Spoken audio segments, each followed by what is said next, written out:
Selamat siang untuk kelas 11 Akuntansi dan Keuangan Lembaga di tahun ajaran 2020-2021. Sebelumnya Miss ucapkan selamat kepada kalian karena kalian sudah naik kelas sekarang di kelas 11. Oke, semakin tingginya kelas akan semakin tingginya juga pelajaran yang harus kalian pelajari. Begitu juga di akuntansi, semakin banyak pelajaran akuntansi yang harus kalian pelajari. Yang pertama itu ada pelajaran praktikum akuntansi perusahaan jasa dan dagang. Yang kedua itu adalah praktikum akuntansi perusahaan instansi atau lembaga pemerintah. Yang ketiga itu ada akuntansi keuangan. Yang keempat itu ada komputerisasi akuntansi yang akan membahas tentang aplikasi Mayop dan Accurate. Dan yang kelima itu ada administrasi pajak. Nah, itu semua nanti kalian akan pelajari, di mana hari ini kita akan mempelajari tentang praktikum akuntansi perusahaan jasa dan dagang. Namun di situ kan praktikum akuntansi perusahaan jasa dan manufaktur. Untuk manufaktur nanti kalian akan pelajari di kelas 12. Dan untuk materi hari ini kita masih memahami materi teori dulu. Untuk transaksi nanti akan di pertemuan selanjutnya ya.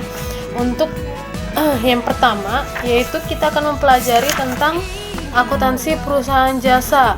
Di situ kita akan mempelajari tentang definisi perusahaan jasa, menjelaskan ruang lingkup operasi perusahaan jasa, menjelaskan karakteristik perusahaan jasa, mengidentifikasi dokumen transaksi perusahaan jasa, menjelaskan penyimpanan dokumen transaksi, menjelaskan peralatan pendukung penyimpanan dokumen, menjelaskan teknik penyimpanan dokumen transaksi, menjelaskan pendebitan dan pengkreditan, mengidentifikasi bentuk jurnal, lalu menjelaskan langkah-langkah pembuatan jurnal, mengidentifikasi rekapitulasi jurnal. Nah, untuk jurnal umum sebenarnya kita sudah pelajari di kelas 10. Namun untuk di kelas 11 ini kita akan refresh kembali, di mana kalian kan kemarin udah sempat libur, jadi kita akan refresh kembali tentang jurnal umum. Dan jurnal umumnya itu akan kita pelajari di minggu atau pertemuan yang akan datang ya. Dan untuk yang sekarang kita tentang perusahaan jasa. Nah, perusahaan jasa semua orang pasti sudah mengetahui perusahaan jasa itu adalah perusahaan yang kegiatannya bergerak di bidang pelayanan jasa. Jadi kalau misalnya perusahaan jasa itu seperti bengkel, seperti dokter, terus seperti apa lagi ya? Bengkel, dokter, salon, itu adalah perusahaan jasa. Dia bergerak di bidang pelayanan jasa. Sedangkan kalau perusahaan dagang kan dia menghasilkan barang. Kalau jasa dia hanya menghasilkan jasa seperti dokter, bengkel, konsultan, itu juga perusahaan jasa ya. Terus seperti supir mobil, kapal laut, pesawat, itu juga menggunakan jasa. Itu adalah jasa ya. Untuk yang kedua di halaman 4 ya, kita buka ke halaman 4. Itu ada ruang lingkup operasi perusahaan jasa.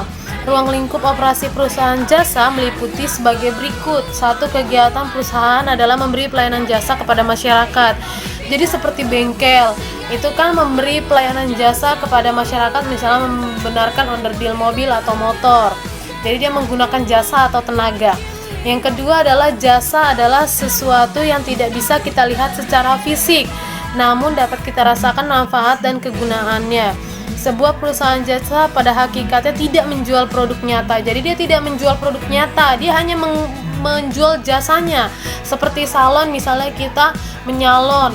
Nah, kita merasakan manfaatnya ya, kita menjadi lebih rapi, kita menjadi lebih bersih.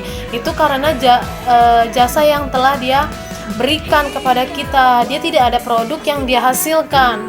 Yang ketiga adalah standar harga. Untuk suatu layanan yang ditawarkan perusahaan jasa sulit diukur.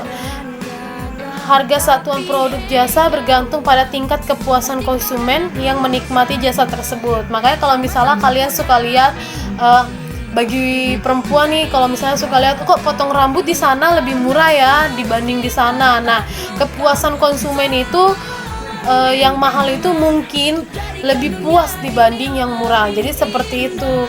Harganya itu sulit diukur antara perusahaan jasa yang satu dengan perusahaan jasa yang satu, itu akan berbeda. Kalau misalnya kalian tidak percaya, tinggal buktikan saja. Kalian silahkan datang ke beberapa salon, kalian harus buktikan harganya berapa. pasti akan terjadi perbedaan antara harga yang salon yang satu dengan salon yang satunya. Begitu juga bengkel.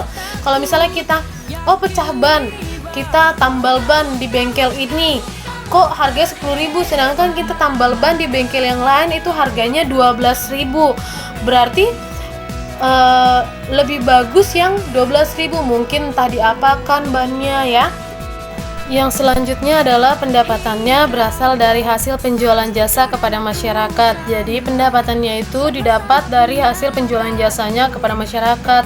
Jadi kayak mereka itu menjual jasa dulu baru kita bayar. Misalnya dia memotong rambut kita dulu baru kita bayar. Dia membenarkan motor kita dulu atau mobil kita dulu baru kita bayar. Tidak terdapat perhitungan harga pokok penjualan, laba dan rugi. Laba atau rugi diperoleh dengan membandingkan jumlah pendapatan dengan jumlah beban. Jadi dia tidak ada perhitungan harga pokok penjualan karena yang dia berikan adalah jasa, bukan dagang. Kecuali kalau dagang baru ada harga pokok penjualan. Laba atau rugi diperoleh dengan membandingkan jumlah pendapatan dengan jumlah beban. Jadi jumlah pendapatan dia itu berapa nanti akan dibandingkan dengan jumlah beban, baru disitulah dia dapat laba atau ruginya. Yang ketiga adalah karakteristik perusahaan jasa. Karakteristik perusahaan jasa dalam konteks akuntansi antara lain, dalam neraca perusahaan jasa tidak terdapat akun persediaan barang dagang karena mereka tidak ada barang dagang, jadi tidak ada akun persediaan barang dagang ya, karena mereka kegiatannya adalah memberikan pelayanan atau menjual jasa kepada pelanggan, bukan menjual barang dagangan. Jadi tidak ada persediaan barang dagangan ya. Dalam laporan laba rugi perusahaan jasa tidak ada komponen harga pokok penjualan atau HPP.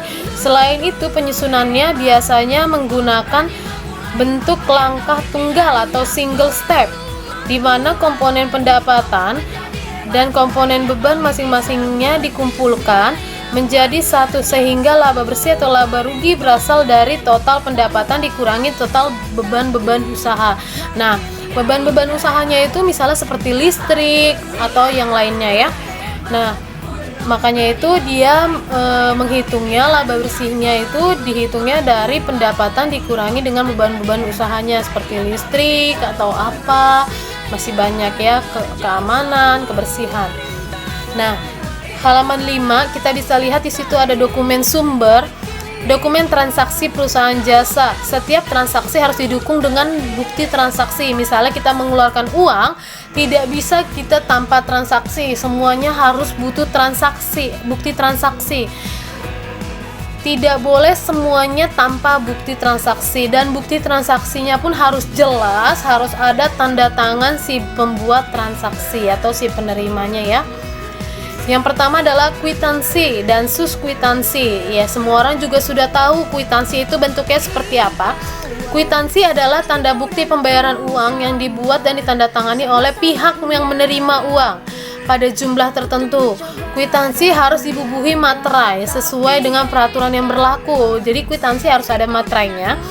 Kwitansi yang asli diserahkannya kepada pihak yang membayar, sedangkan tembusan atau suskwitansi itu disimpan oleh pihak penerima. Jadi kalau pihak penerima uang, dia hanya mendapatkan kopian dari kwitansinya, sedangkan kalau kwitansinya yang asli itu diambil dari, diberikan kepada si pembayar.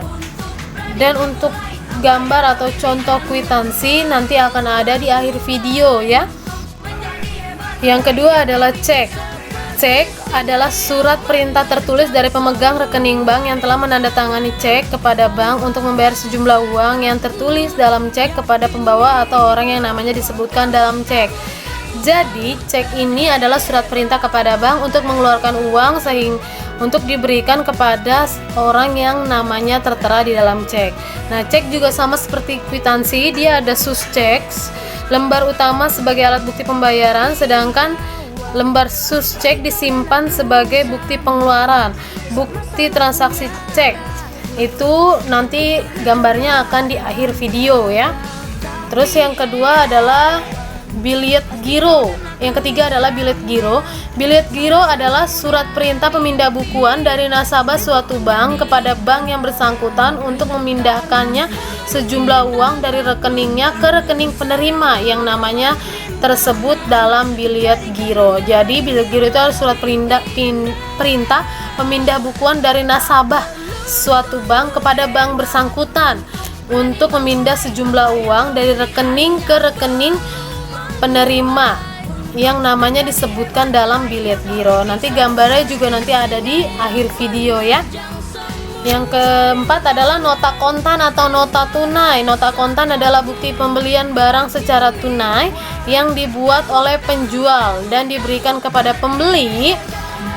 Nota kontan yang asli diserahkan kepada pembeli dan yang tembusannya disimpan oleh pihak penjual ya. Jadi nota kontan itu bukti pembelian barang secara tunai. Jadi kalau misalnya kita kan pernah belajar ya, bukti pembelian secara kredit itu apa, bukti pembelian barang secara tunai itu apa ya. Lalu gambarnya nanti ada di akhir ya, akhir video. Untuk yang selanjutnya adalah bukti memorial. Bukti memorial adalah bukti transaksi internal yang berupa memo dari pimpinan perusahaan kepada bagian akuntansi untuk melakukan pencatatan suatu kejadian. Misalnya, harap dibuatnya jurnal penyesuaian untuk gaji karyawan sebesar berapa. Itu bukti memorial itu adalah memo yang dibuat oleh pimpinan ya, seperti pesan kecil. Yang selanjutnya adalah bukti kas masuk atau BKM. Bukti kas masuk merupakan bukti untuk mencatat transaksi penerimaan uang tunai yang meliputi kwitansi penagihan, faktur penjualan tunai, dan bukti yang lainnya. Jadi bukti kas masuk itu adalah untuk bukti untuk mencatat transaksi penerimaan tunai ya. Jadi kalau misalnya kita melakukan suatu pekerjaan, kita diberikan uang, maka kita akan membuat bukti penerimaan uang tunai. Dan yang nanti akan ada di akhir video fotonya. Nanti bukti-bukti transaksinya akan ada di akhir video ya. Untuk yang selanjutnya adalah bukti kas keluar atau BKK. Bukti kas keluar merupakan bukti untuk mencatat transaksi pengeluaran tunai. Jadi kalau yang tadi BKM itu adalah penerimaan uang tunai, sedangkan kalau BKK itu adalah pengeluaran uang tunai ya. Untuk misalnya membayar hutang secara tunai atau membayar beban-beban ya. Misalnya seperti kwitansi, perusahaan mendapatkan bukti transaksi tersebut, misalnya kwitansi, faktur, dan nota kontannya, dia pengeluaran ya.